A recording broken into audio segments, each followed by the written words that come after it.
என்ன ஆரி அர்ஜுனா அவர்களே, எனக்கு ரொம்ப சந்தோஷம். ஏன்னா நான் அந்த சீசனில் நிச்சயமாகவே ஆரிக்கு சப்போர்ட் பண்ணவே இல்லை, பாலாக்கு தான் சப்போர்ட் பண்ணேன்.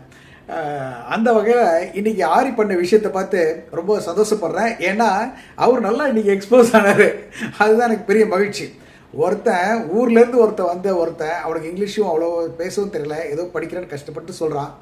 நான் மற்றவங்கிட்ட அடிமையாக வேலை செய்கிறது எனக்கு பிடிக்காதுங்க, அதனால் நானே இண்டிபெண்ட்டாக வேலை பார்க்குறேன், நான் தேவையானதை சம்பாரிச்சிட்டேன் அப்படின்னு கான்ஃபிடென்ட்டாக சொல்கிறான். என்னடா வேலை பார்க்குறேன்னு கேட்டால் 3 மாடு, நான் 1 மாடு வந்து அப்படியே வளர்த்து 2, இப்போ 3 மாடு வந்து அதுக்கு முதலாளியாக நான் இருக்கிறேன், அதுதான் எனக்கு சாட்டிஸ்ஃபேக்ஷன். நீங்களாம் பாருங்கள், நீங்களாம் யாருக்கோ வேலை பார்க்குறீங்க, அதை விட நான் முதலாளியாக இருக்கிறது பெரிய விஷயம். அந்த சொன்ன ஒருத்தரை போயிட்டு நீ மாடை அடிமைப்படுத்துகிற பாரு, நீ எப்படி மாடை அடிமைப்படுத்தலாம், அப்புறம் நாங்கள் அடிமை இருக்கிறதுலாம் ஓகே, அது இந்த கார்பரேட் கீழே நாங்கள் இருக்கிறதெல்லாம் அதெல்லாம் நீங்கள் அப்படிலாம் சொல்லக்கூடாது, நீங்கள் தான் அடிமைப்படுத்தி விட்டுருக்கீங்கன்னா அவரே கன்ஃபியூஸ் பண்ணி அவரே குற்றவாளி மாதிரி ஆக்கி பேசக்கூடிய மட்டமான திறமை நம்ம ஆரி அர்ஜுனனுக்கு தான் இருக்கும். அதை அவர் பண்ணார். அதே நேரத்தில் சூப்பராக கான்ட்ரடிக்டிங்காக பேசும்போது அது எப்படி ரொம்ப அப்செட் ஆகிறேன்னு சொல்லிட்டு, நான் உங்கள் வீட்டுக்கு வரலாமா, கூட்டு போவீங்களா அப்படின்னு சொல்லி அப்படியே அவரை வந்து கம்ஃபர்ட் பண்ணி மாற்றி, உங்களை எனக்கு ரொம்ப பிடிச்சிருக்கு, உங்களுக்கு ஏதோ ஸ்பெஷல் திறமை இருக்காமே காமிங்க அப்படின்னு அவங்களை டைவெர்ட் பண்ணி அந்த ஸ்பெஷல் திறமையை காக்க வச்சு, நீ ரொம்ப ஹானஸ்டாக இருக்க, எனக்கு பிடிச்சிருக்கு, ஐ லைக் யூ அப்படின்னு சொன்னாங்க பாருங்க. ஓவியா ஆரி இப்படி கீழமாக இருக்காரு, கேவலமாக. ஓவியா டாப்பாக இருக்காங்க. அதுதாங்க ஓவியா. ஓவியாவை பற்றி இன்னைக்கு பார்த்தோம்னா ஒரு விஷயத்துலையும் ஒரு மேட்லையும் அப்படியே வந்து ஒரு இட்ஸ் அ குட் லேர்னிங். எப்படி வந்து கல்ச்சரலாக டீசெண்டாக ஒரு நல்ல அன்பயாஸ்டாக மூவ் பண்ணணும், பேசணும் அப்படின்றது அவங்ககிட்ட ஒரு ஸ்டெப்லையும் கற்றுக்கலாம். இப்போ உள்ளே வராங்களா, மாயா வந்து பாருங்கள், அவங்க நேம் யூஸ் பண்ண மாட்டாங்க, ஓவியா அப்படின்னு யூஸ் பண்ண மாட்டாங்க. ஏன்னா அவங்களுக்கு வந்து இப்போ தான் இன்ட்ரடியூஸ் ஆனாங்க, அதை சொல்ல முடியாது.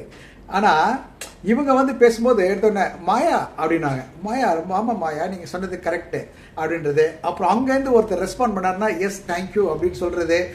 ஒருத்தங்களும் ஒரு கமெண்ட் கொடுத்தா அவங்களுக்கான ஒரு பதில். I think you can really worth வாட்சிங் திஸ் ஷோ. வேறு எதுக்காகவே இல்லைனா கூட எப்படி வந்து ஒரு நல்லா பேசி நல்லா ஒரு ஸ்பான்டேனியஸாக ஒரு ஆன்சர் பண்ணி ஒருத்தங்களை கம்ஃபர்ட் பண்ணி கொண்டு போகிறது அப்படின்ற ஒரு விஷயத்தை ஓவியா நிச்சயமாக பண்ணுவாங்க. சினிமா முகத்தில் மக்கள் எப்படி இருக்காங்க அப்படின்றது இன்றைக்கி இந்த எல்லாரையும் திறந்து ஓட விட்டாங்களே, அதை பார்க்கும்போது தாங்க ரொம்ப கவலையாக இருந்தது. அதாவது அடித்து பிடிச்சிட்டு ஓடுறாங்க எல்லாருமே வந்து ஒரு நல்ல யங் ஏஜ், மிடில் ஏஜ், அப்புறம் slightly higher middle age people தான்.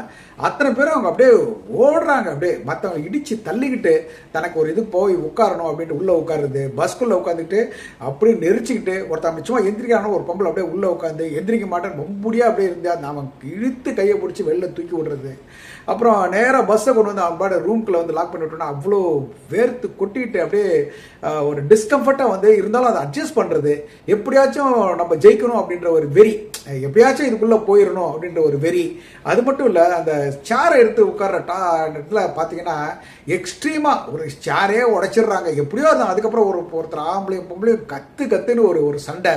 அதாவது இது எதை காட்டுதுன்னா ஒரு சினிமாவுடைய மோகம் வந்து எக்ஸ்ட்ரீமாக ஆயிடுச்சா அப்படின்றது தான் காமிக்குது. இது வந்து சினிமா கிடையாது, இருந்தாலும் வந்து ஒரு செலிபிரிட்டி ஸ்டேட்டஸ் ஏதோ ஒரு வகையில் வந்து நம்ம ஒரு பெரிய டிவி வழியாக வரோம், ஒரு பெரிய ஷோ வழியாக நம்ம வரோம், நம்ம பேர் வெளியில் வருது, அந்த ஒரு இதுக்காக they are not bothered about anything. அவங்களுடைய ஸ்டாண்டர்ட் என்ன, நம்ம என்ன பண்ணுறோம் ஏது பண்ணுறோம் அதை பற்றிலாம் அவங்களுக்கு கவலையே கிடையாது.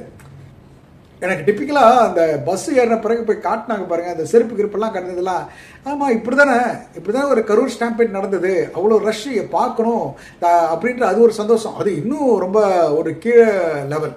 நம்ம எப்படியாச்சும் நம்ம வந்து ஒரு சினிமா பிரபலம் மாதிரி ஆகணும்னு ஆசைப்படுறது இன்னொன்று, அந்த சினிமா பிரபலத்தை பார்க்கணும் அப்படின்னு இன்னொரு கூட்டம். என்னடா இது நம்ம தமிழ்நாடுக்கு வந்த சோதனை அப்படின்னு தான் தோணுச்சு. பட் எனிவே இவங்க மக்களுக்கு ஏற்ற மாதிரியே இந்த விஜய் டிவியும் போட்டின்ற பேரில் இந்த விஜய் டிவியும் அநியாயமாக பாருங்கள். இந்த யூத் ஜென்சி கிட்ஸ் தான் கொஞ்சம் நிறைய இருப்பாங்க, youth fellows, middle age persons, இவங்களெல்லாம் வந்து ஒரு ஆட்டு மந்தையம் போலையும் ஒரு கீழ்த்தரமாக ட்ரீட் பண்ணுற மாதிரி தானே அர்த்தம். இப்போ ஓடி போய் ஏறுங்க கும்பலாக பஸ்லன்னா என்ன, what is that there trying to achieve, எல்லாம் வந்து பஸ்குள்ளேயே அடைஞ்சி ஒன்று மேலே ஒன்று உட்காருங்க அப்படின்றது என்ன, what is that they're going to achieve. ஆக்சுவலாக வந்து இவங்களுடைய ஸ்டாண்டர்டையும் இவங்களுடைய திங்கிங்கையும் அல்பமாக கேவலப்படுத்துறதை தான் நான் பார்க்குறேன். கொஞ்சம் பெட்டராக திங்க் பண்ணுங்க. Anyway let us see and enjoy what these 4 people, especially ஓவியாவாக இருக்கட்டும், நம்ம ராஜு, ஆரு அர்ஜுனா, அப்புறம் மாயா அவர்கள், இவங்க 4 பேர் பண்ணுற விஷயத்தை பார்த்து என்டர்டெய்னிங்காக இருக்கும். நாட் ஓன்லி தட், நிறைய டாஸ்க்லாம் உள்ளே வச்சு கொடுக்குறாங்க போல் இருக்கு. So that my B somewhat interesting. I am more interested to know how these 4 people R behaving. I hope நீங்களும் அதை தான் பார்க்கணும் இன்ட்ரெஸ்டாக இருப்பீங்கன்ற நான் நம்புகிறேன். பார்க்கலாம் அடுத்த வீடியோவில்.